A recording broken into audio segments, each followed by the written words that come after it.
Shalom lekulam, and welcome to this lesson on Shabbat.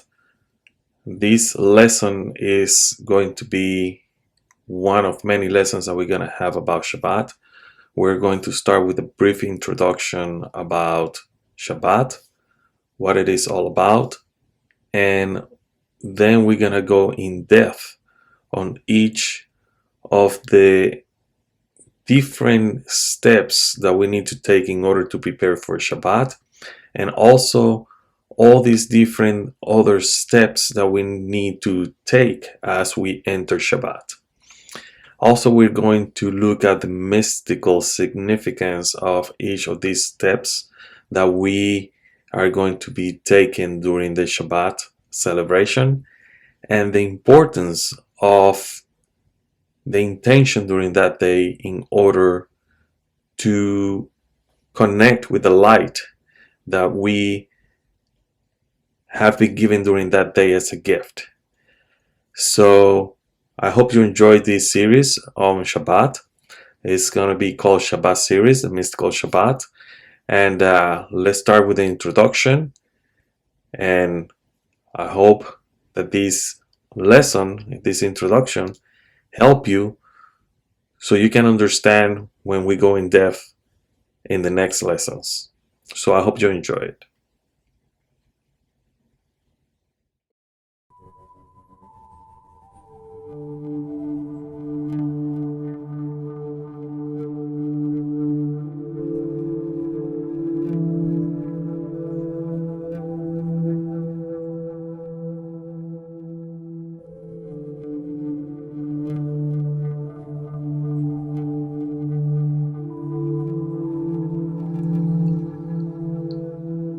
Welcome back.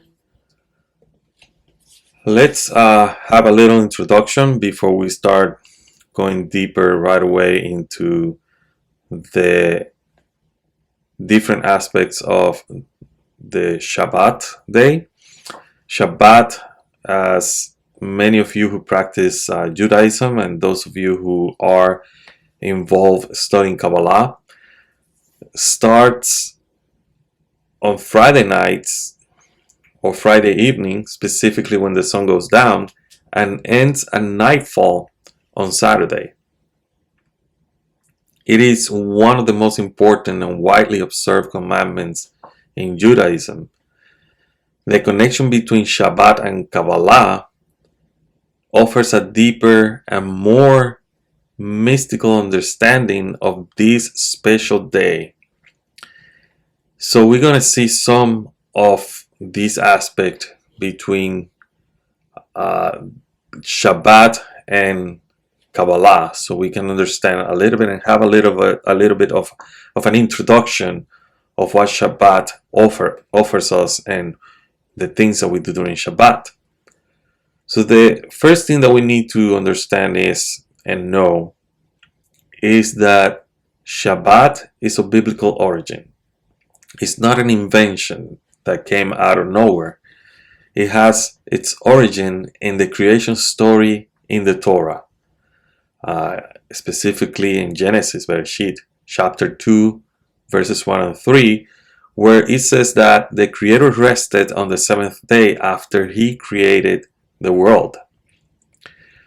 You also going to find the Shabbat mentioned in the Ten Commandments in Exodus chapter 20, specifically in verses 8 to 11.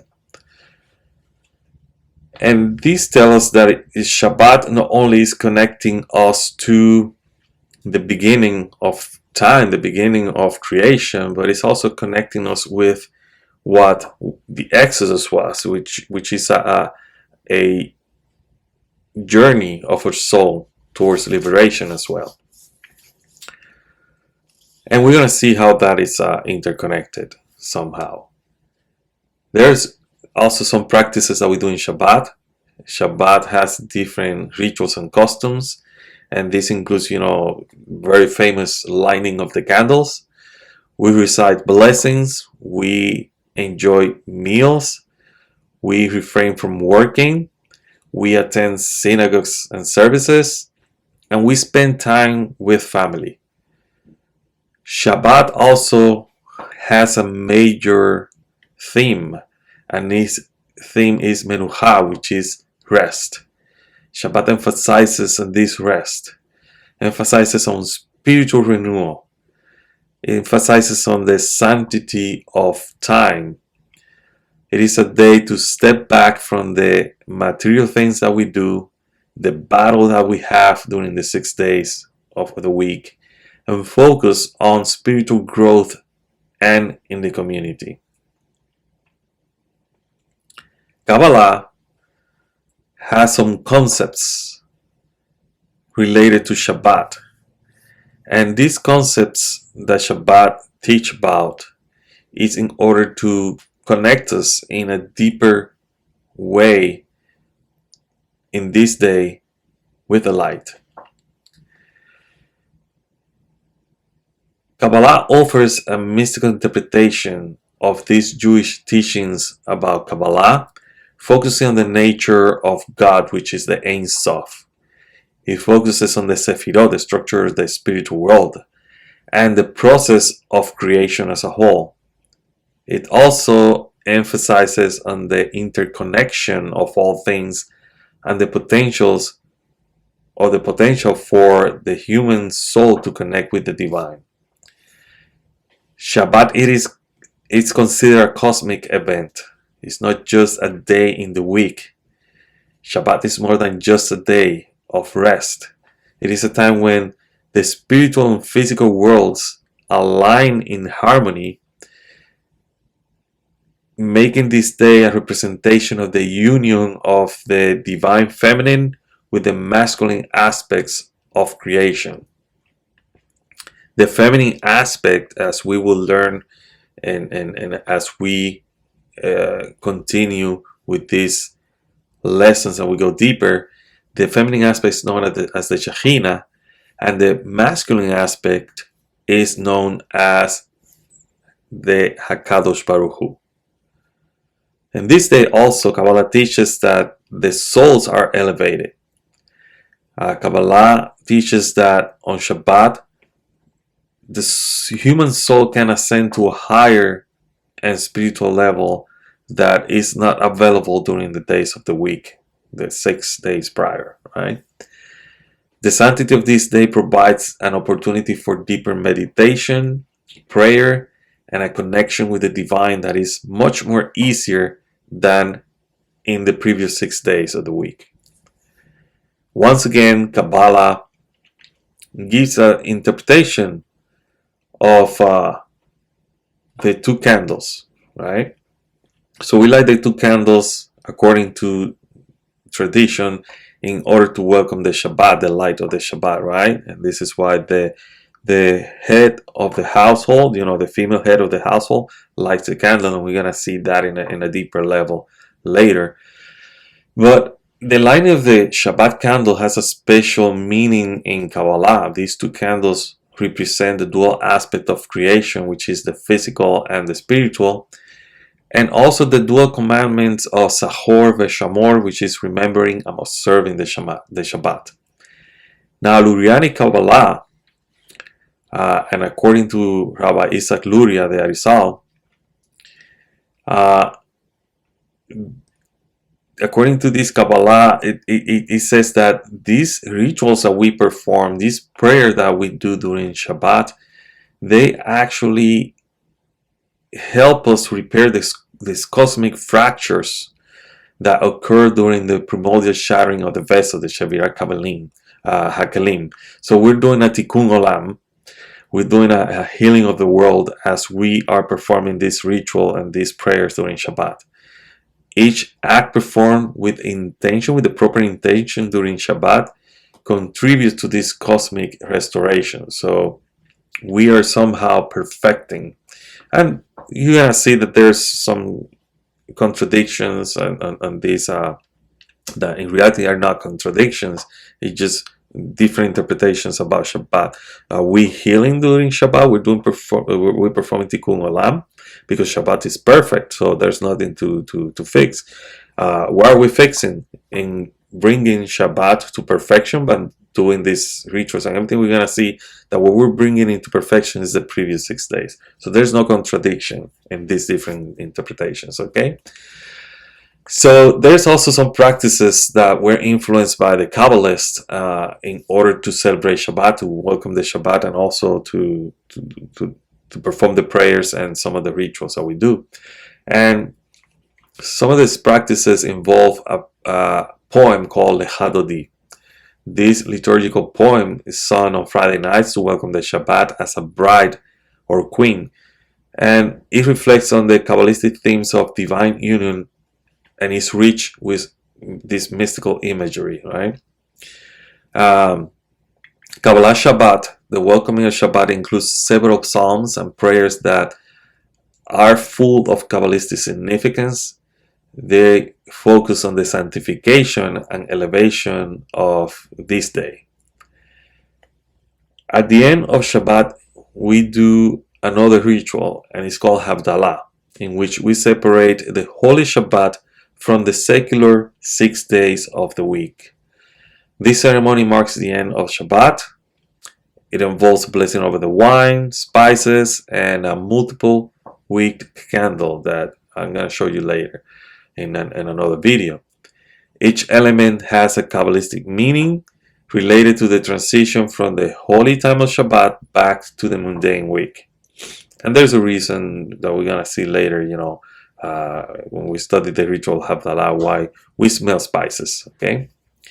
So through the lenses of Kabbalah, Shabbat is not just a day of rest.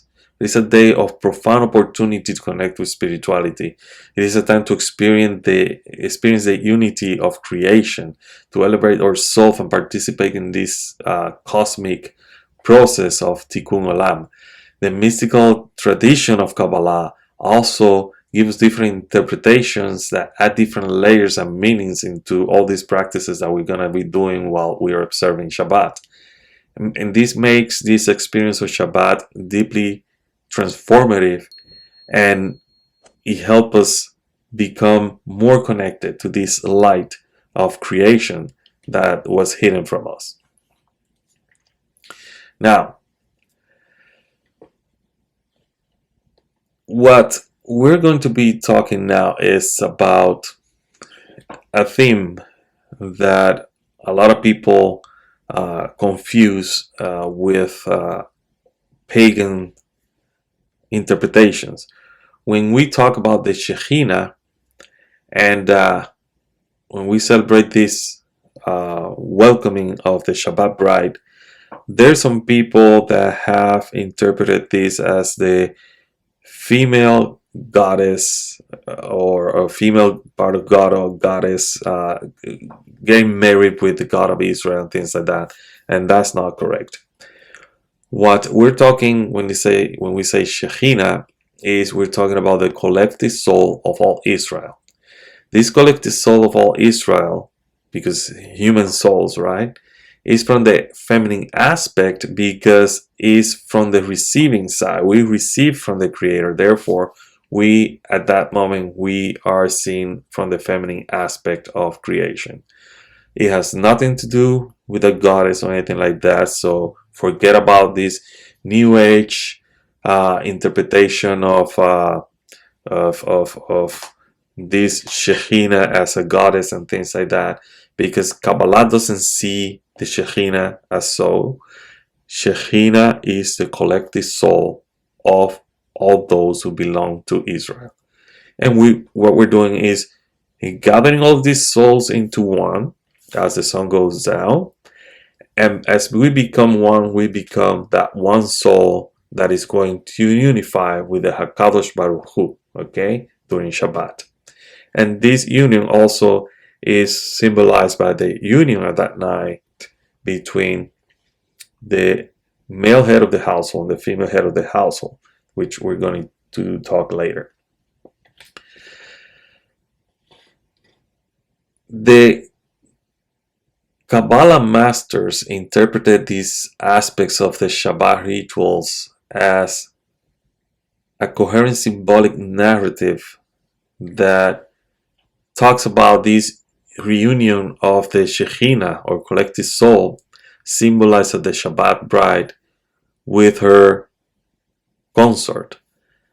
This interpretation influenced the development of these different rituals. Some scholars also were looking at the parallels between the Shabbat and certain attributes of the 10 Sefirot that represent aspects of the hidden aspects of God, and often symbolized, as part of the body. If you put the it's a Kabbalistic tree of life, it has to do, or it can be actually put over the human body. And we can see also, as part of a meditation for Shabbat, how we are becoming a body of light, which is a meditation that, if possible, I will make a video about the Shabbat meditation and how we can become basically beings of light during Shabbat. However, we have many contemporary Shabbat observers that are unaware of the profound impact of these Kabbalists, particularly those Kabbalists from Safed that lived during the 16th century. They introduced new rituals reflecting their mystical understanding of Shabbat. One example, they went to the fields to welcome the Shabbat, dressed in white, ready to join the symbolic wedding ceremony of the bride. They were facing west, where they symbolically were in this meditation, which in their mind, symbolically, they were envisioning the Shekhinah ascending with the setting sun. They established a prayer, a order of prayers during this time of Friday evening, that emphasize on this unity and restoration.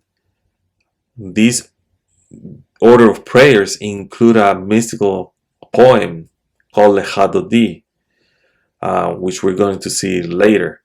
And to this day, these practices remain influential. If you go to a synagogue service, you'll see that as we say Lechadodi, there's a time in which we face the entrance of the synagogue as a symbolism of the bride coming into the temple. The Zohar also specifically tell us that there are certain blessings, and the Zohar included these specific blessings and omitted certain prayers from the Friday night evening service to highlight the concept of unity prevailing over the severity on the Shabbat, right? In many Hasidic Sidurs, prayer books, a passage from the Zohar is recited on Friday night that emphasizes in the mystical essence of the Shabbat as a time of unity and divine presence. The belief that a special soul enters the body during the Shabbat came from the rabbinical literature, and the belief that was developed from the teachings of the masters of the Zohar that portrays the Shabbat as a day primarily of the soul and not the body. However, what is this extra soul? We're going to talk about that extra soul. It's basically that our soul ascends. So it's considered like we have an extra light, an extra soul, right? Just as we can also attract also a righteous soul to earth when the male and female unites physically as well during Shabbat. The Friday evening service is not only of the aspect of mysticism and spirituality during Shabbat. It's also not only something that we're doing in the physical realm, it's also something that we're doing in the spiritual realm. According to the Zohar, the head of the household need to perform 10 actions during Shabbat. Specifically, this action has to be done on the Shabbat table, and this action corresponds to the 10 Sefirot. These practices demonstrate how the Kabbalists saw the traditions and rituals in light of mystical teachings, transforming Shabbat into a symbolic drama that will become steps for us to go higher and higher and connect with the light. They introduce also new customs, such as the Eshet Chayil, with the woman of valor, the Shabbat table, in which we praise the wife and alluding to the wife as the representation physically of the Shekhinah inside the house. The Zohar also regards the Shabbat Eve, Erev Shabbat, as an ideal time for a mystical action of restoration by the male and female uniting in what is called sexual intercourse, believed to produce a special soul during Shabbat. And they say when two righteous souls unite during Shabbat, they can bring down a righteous soul to earth if it's done with the right intention during Shabbat. Okay, so now let's continue and see what are these different aspects, and then we're going to talk about these different steps on the Shabbat table that the head of the household need to do. Okay, so the first thing that we need to learn or understand is that there's a special prayer called Lecha Dodi, and Lecha Dodi is translated into "Come, my beloved." Lecha Dodi likra kala, come, my beloved, to meet the bride. Pene Shabbat ne cabala, the Shabbat princess that we're going to receive, right? And who is this princess? You know, a lot of people, like I mentioned before, have a bad interpretation of this, saying that this is like the Jewish goddess, and it's not that. That's a New Age interpretation, trying to change things into a different way. There's a female aspect for sure that we're talking here, but that female aspect is the collective soul of those who are called Israel.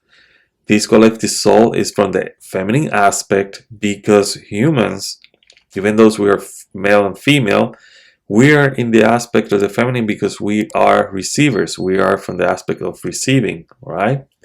So we have this will to receive. We are a vessel. We receive the life from the Creator, right? So we're from the aspect of Malchut. So Lecha Dodi is sang during that time in which we are transitioning from the weekdays to the Shabbat day. And he says the following: Come, my beloved, to meet the bride, the Shabbat princess to receive. Come, let us greet the Shabbat day. Perennial fount of blessing rail, her grace our homes shall sanctify. Her sweetness fill our hearts with prayer. O come, beloved, to meet the bride, the Shabbat princess to receive. Awake, arise, and utter song. Shake off the dust of daily care. Adorn thyself with beauty's robe. To weary hearts, sweet rest declare. O come, beloved, to meet the bride, the Shabbat princess to receive. Crown of thy husband, come in peace. Midst Israel, faithful homes abide. With joy, with mirth, we greet thee, love. O enter Shabbat, Israel's bride. O come, beloved, to meet the bride, the Shabbat princess to receive. So this is basically a loose translation, you know, but that's basically the idea here, is basically to prepare the intention of unifying ourselves as the bride, as the congregation of Israel, right, as the collective soul of Israel, as one, coming into the wedding canopy of the Shabbat day, where we're going to wed the HaKadosh Baruch Hu, the Holy One, blessed be He. Now, as we mentioned before, in many Hasidic prayer books, you will see the following passage from the Zohar, and it's recited also in Erev Shabbat. And it says, the mystery of Shabbat.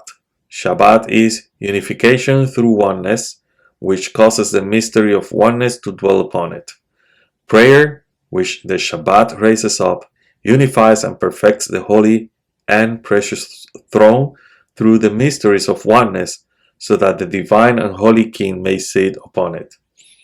When the Shabbat begins, she is made one and separates from the other side, the evil inclination, the Sitra Achra. And all the forces of severity pass away. So there's no more left and right. There's nor good and evil. This is just the center column of the tree of life. And this is what we also, there's a prayer that we sing. It's called Shalom Aleichem, in which we tell the good angels and bad angels to make peace and depart. Because on Shabbat, there's no need for any battle, and there's no need for din, for justice, no need for anything. Everything is perfect, right? She remains unified with the holy light and is adorned with many crowns by the holy King. All the powers are ire and forces of severities are uprooted, and there is no evil dominion upon the worlds. Her face is radiant with divine light, and she is adorned below with the holy people. So here what we see, once again, adorned below with the holy people. It's talking about Israel, right? The people that are part of Israel, they become this Shekhinah, they become this feminine aspect that connects with the HaKadosh Baruch Hu. Now, something that you're going to hear a lot if you study Shabbat, and if you continue studying Shabbat from the Kabbalistic point of view, is about the Neshama Yateira, which is an extra soul, an additional soul. During Shabbat, there is a tradition of receiving an additional soul, the Neshama Yateira. To grasp this concept, it's essential to explore the soul's three dimensions: the Neshama, that it relates to breath, Ruach, to wind, and Nefesh, which it comes from Nefash, from he rested, right? Resting. Neshama resides above the brain, Ruach within the heart, and Nefesh resides in the liver. While Nefesh and Ruach are tied to the human emotions, intertwined with the body, Neshama, originating from a higher realm, remains somewhat detached. At death, the Neshama departs while the Nefesh stays and the Ruach fluctuates, annually revisiting on the death anniversary. So this is something that was added there, in order to explain how these different levels of the soul act. And Nefesh centers to bodily needs, driving basic functions like eating, while the Neshama focuses on spiritual matters, aspiring to align life with God's will. Ruach oscillates between Nefesh and Neshama. On weekdays, Ruach aligns with Nefesh. On Shabbat, detached from mundane tasks, it connects with Neshama. During Shabbat, each Jew is gifted with an additional soul. As Shabbat concludes, Ruach reunites with the Nefesh, and the extra soul returns to heaven. So this is something that you're going to see in Havdalah while we do this, right? This influx of spiritual energy during Shabbat facilitates deeper understanding of God's teaching. Consequently, there's a sense of loss as Shabbat ends. To ease this transition, the tradition of Havdalah includes smelling spices, and we're going to see why the smell is so important. To give you a hint, it was the only sense that did not suffer any damage during the sin of the Garden of Eden. The sight, the mouth, the hearing, the touching, they were basically infected with evil with the evil inclination, right? But the smell wasn't.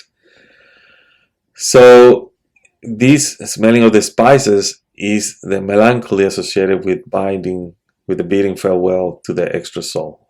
Okay. Now, the extensive Friday evening ceremony is the sole mystical Shabbat ritual that became customary. According to the Zohar, the household head is tasked with fulfilling 10 actions on the Shabbat table that we talk about, right? Each corresponding to these 10 Sefirot. While some of these practices originated from rabbinical traditions, the listing of these 10 key customs and their symbolic significance is attributed to the Zohar. So let's talk about these 10 actions in details.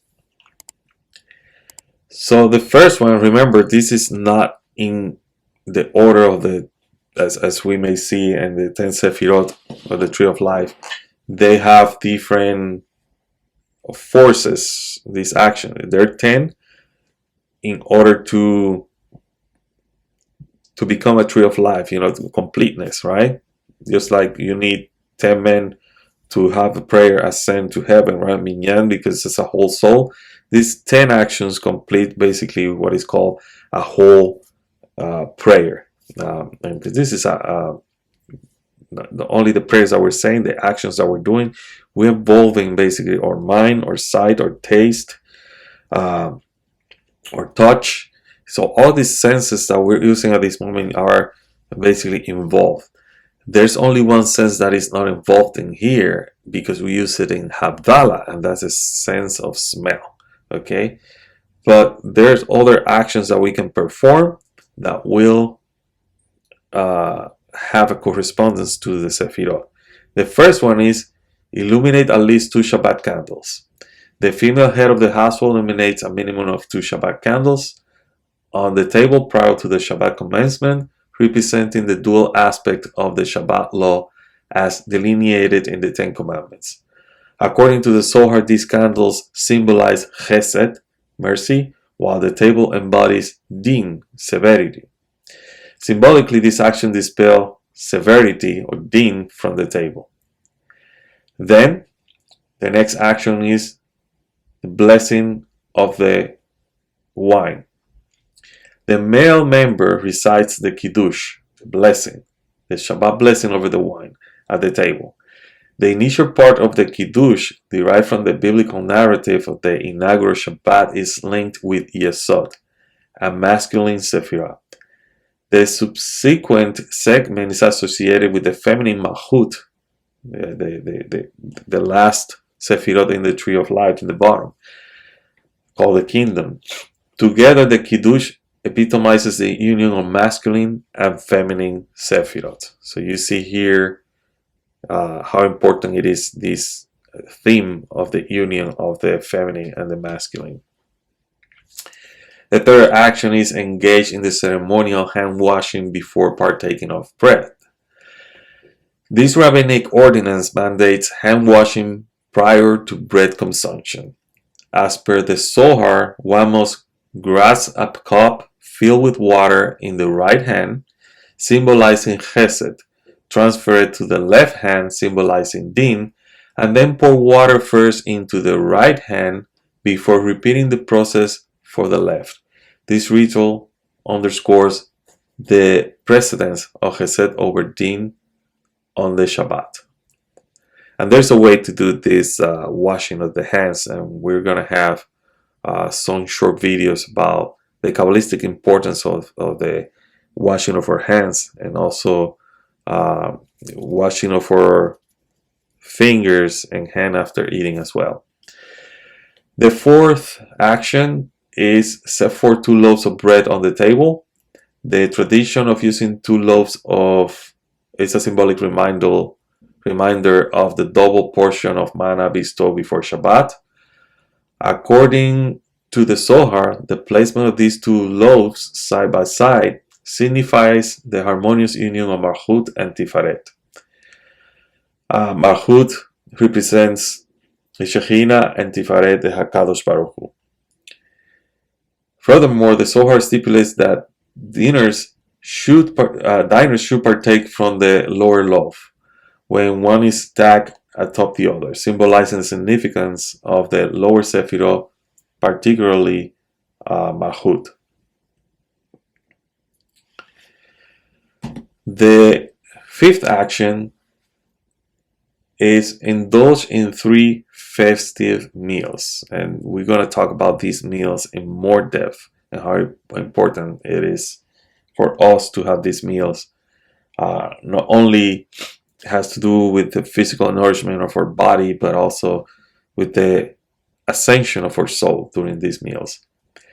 The pivotal Shabbat meals occur on Friday evening, Saturday lunch, and later on Saturday post late afternoon service. As per the Zohar, these meals ritualistically invoke the influence of Malchut, Keter, and Tiferet, respectively. Each meal is accompanied by a special song, Semirot, often composed of hymns to the Sephirah associated with the particular meal. The sixth action is engaging Torah discourse at the table. According to rabbinic tradition, the Shekhinah manifests at any table where Torah discussion takes place. So in this night, it's important to have some kind of Torah on the table, some kind of explanation. So it's customary to have the head of the household have some kind of teaching for those that are sitting on the table and have some kind of Torah, specifically if he can, the person can, about the portion that is read during that Shabbat day. Also, there's another action, is welcome poor guests to the table. Charitable concern for the poor is a feature of the social consciousness of the Zohar. The poor are believed to bring special merit to the table and aid to the achievement of unity. And we're going to see this, the Kabbalah teaches that if you're celebrating Shabbat by yourself, and it's just for yourself, that's it. But if you invite a poor person, then Shabbat becomes much more, you get a better connection with the light, because you're from the aspect of the feminine, right? You're receiving the light of Shabbat, but now you're becoming a giver. You're becoming this like the creator at that moment, a giver. Okay, so this is why it is very important. And who are these poor people, right? Who are these poor people? These poor people do not necessarily mean people that have no money. The hungry people that we're inviting to the Shabbat table are not necessarily people that are hungry physically. These are poor people in the spirit as well. People that have no idea what the Torah is all about. People that have no idea how to connect with the light of the Torah. People that are hungry for it, but they don't know how to partake of the meals of the Torah and things like that. So it's a great opportunity to spread the light of the Torah. The eighth action on the table is perform ritual hand washing after the meals. If you're from the Sephardic tradition, like I am, we wash our fingers with a special cup and plate that we have on the table called Ma'in Achoronim.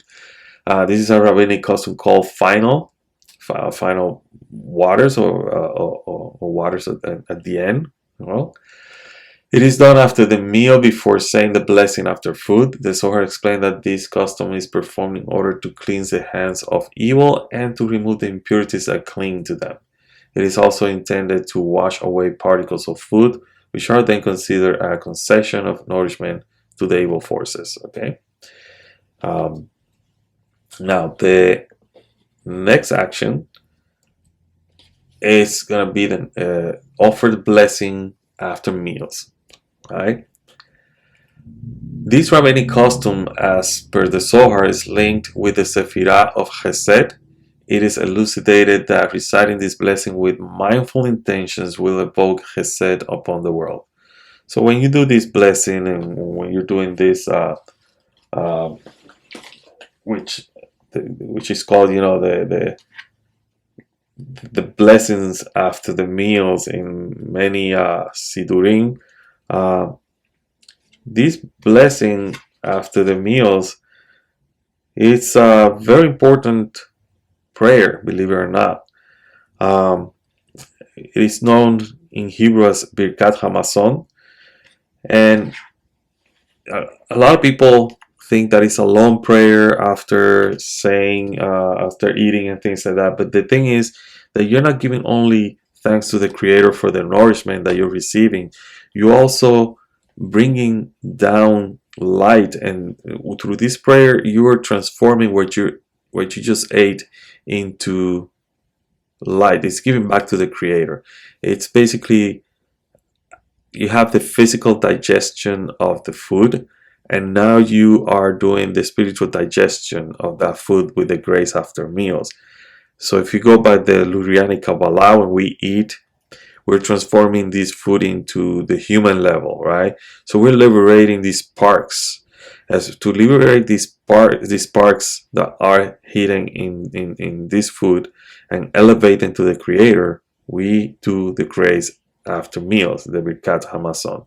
And it's a way of, like I said, digesting spiritually this food by elevating the light that and energy from this food to the Creator. The 10th action is we conclude with a blessing over the final cup of wine. According to rabbinic tradition, it is customary to bless a concluding cup of wine subsequent to the blessing after meals. So this is the 10 actions that the head of the household, male and female, should perform in order to connect with Shabbat in a Kabbalistic way. This is on the table, okay? There are other things that we do in Shabbat. We mentioned the Eshet Chayil, right? It's generally translated as woman of valor. It's a portion from the book of Proverbs, chapter 31, verses 10 to 31. This is traditionally sung before the Friday night Shabbat meal. In many homes, singing the Eshet Chayil is a way to give honor to the mother or matriarch of the family. But also, as I mentioned before, it is a way to connect to the Shekhinah by symbolically visualizing the female head of the household, the mother, the matriarch, as the Shekhinah. So we're blessing our wives during this day, and by doing that, we are blessing the feminine aspect of the Shekhinah. Because the Shekhinah has a masculine aspect, which is the male of the household, and the female aspect. But these two souls together are from the feminine aspect, as they receive from the Creator, right? That extra soul that is given to us. But this is at that moment we become the masculine aspect, because at that moment we receive from the Creator. Now we're giving it to our wife. We're giving the light to our wife. We becomes now like the Creator, like the Hakadosh Baruch Hu, a giver, and our wife becomes like the Shekhinah, a receiver, right? And the next thing that we're going to talk about is this is the prayer. It's hard to read; it's going too fast, right? But this is the prayer basically of Eshet Chayil, and if you want to read it, it's a very long prayer, but it's really interesting to study this prayer from the Kabbalistic point of view, because it talks about Malchut. It's all about Malchut, the aspect of the Sephirah Malchut, which is the aspect of receiving, the aspect of our soul, which is the aspect of Malchut, the aspect of receiving, and how this soul needs to basically act in order to bring creation to perfection. Now, the last thing I'm going to talk is, since we're talking about the union of the male and female, which is the theme that the Kabbalists have given to the Shabbat, it is said that during this day, we have a special occasion in which the two head of the household, the male and female head of the household, can unite and bring a special soul down to earth.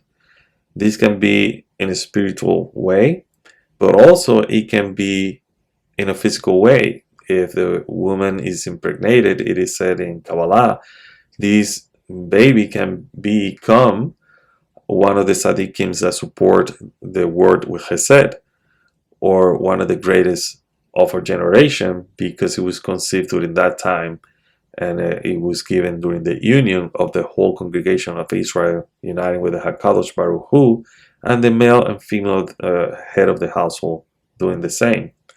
The Zohar introduces a novel perspective on human sexuality, evident in its approach to ritual practices. It views the Shabbat as an ideal time for unifying and rejuvenating mysticism through sexual intercourse. According to the Zohar, engaging in sexual relations on the eve of Shabbat generates a unique Shabbat soul. Thus, it advocates that a righteous man and a woman should come together intimately during this time in order to bring that unique, special soul that we receive during Shabbat. So, this is the themes that Shabbat basically connect us to, the different aspects of that Shabbat has that we connect to if we celebrate with the proper intention this day. And in the coming lessons, we're going to go deeper into these aspects of Shabbat, from receiving the Shabbat to the exiting of the Shabbat. So in this way, we can understand Shabbat better. We can see Shabbat from a different perspective, not just of a ritual of just doing blessing over wine and bread and having meals and all that. There's also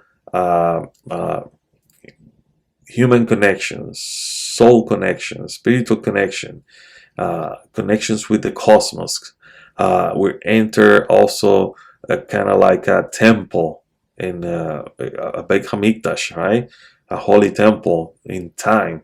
We don't enter a physical temple. This is a temple in time, and it's very interesting to see Shabbat in that way. So this is all for this introduction. I hope you get at least an idea of the foundation teachings of Kabbalah about Shabbat, and that this first video helps you, so when we go deeper into all these aspects of Shabbat, you can understand better and practice and perform and remember, and also taste the Shabbat, and then we're gonna see how we can actually, during this day, by doing all these things, we can connect to the light of creation, because Shabbat is an opportunity that is given to us to enter that, for that special moment, that level, that light, that force, that energy of the Garden of Eden, of the beginning of our own creation. So I hope this lesson has found you healthy and well, and he continues blessing you, and see you in the next lesson. So shalom.